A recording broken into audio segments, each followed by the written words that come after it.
विद्यार्थी मित्रांनो, आपण आज सकाळी गोष्ट ऐकलेली आहे तुमच्या प्रार्थनेच्या वेळेस, म्हणजे माझ्या स्वप्नाची गोष्ट. ते स्वप्न पुन्हा एक वेळेस तुम्हाला सांगायचं, कारण रेकॉर्ड करायचे. मला आज स्वप्न पडलं भयावह आणि सुंदर.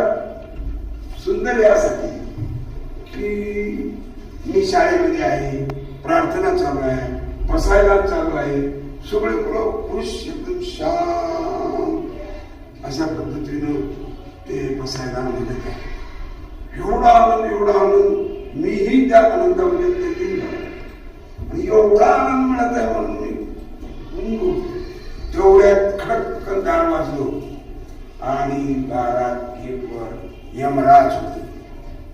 रेड्यावर बसलेली, हातात गदा आणि पास पकडायला.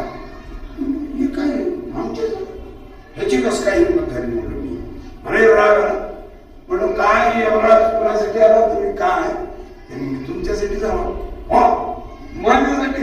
मी माझ्या मुलांना शिकवत आहे, हे बरोबर जमणार नाही, थोड्यात यमराज कायच. आणि मुलात बसले. मग त्याच्यात एक वेगळं मन होतं, त्याला उठवलं. त्याला म्हणलं मीच यमराज आहे आणि तुम्हाला घेऊन जायला आवडतो, परंतु मला हे सगळं बघून आणि महादेवानं, विष्णूनं, ब्रह्मदेवानं सांगितलंय हिंमत करायची नाही. शाळेमध्ये संत ज्ञानेश्वर माऊलीच्या दरबारात तू पाऊल टाकायचं नाही. टाकलास तर तुझं खरं नाही. तू कुणालाही स्पर्श करू नकोस. मला विचारलं असं काय तुमचं काय मत आहे म्हणजे मला यमराजाने. मी म्हणलो हे बघा यमराजी, मी तर येणारच नाही, कारण मला मुलांना शिकवायचं आहे. आमच्या मुलांचा चंद्रावर वर्ग होणार हे कॉम्प्युटरच्या माध्यमातून 2040 ते 2030-50 असे 2100 पर्यंत माझी मुलं फार मोठी होणार आहे आणि प्रतिसृष्टी आम्ही निर्माण करणार आहोत. मी येणार नाही. आणि ब्रह्मदेवानं सांगितलं, विष्णूने सांगितलं, माझ्यानंतर सांगितलं यमराज या शाळेत निर्देशच नाही, कुणालाच स्पर्श करायचा नाही, कुणालाही पकडायचं नाही. हेडी आहेत म्हणजे अज्ञान गेले, हेडी आहेत म्हणजे माऊली जे शिक्षण चालू आहे.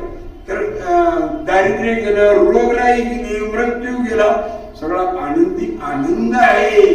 आणि असं म्हटल्यानंतर ते यमराजी परत गेले.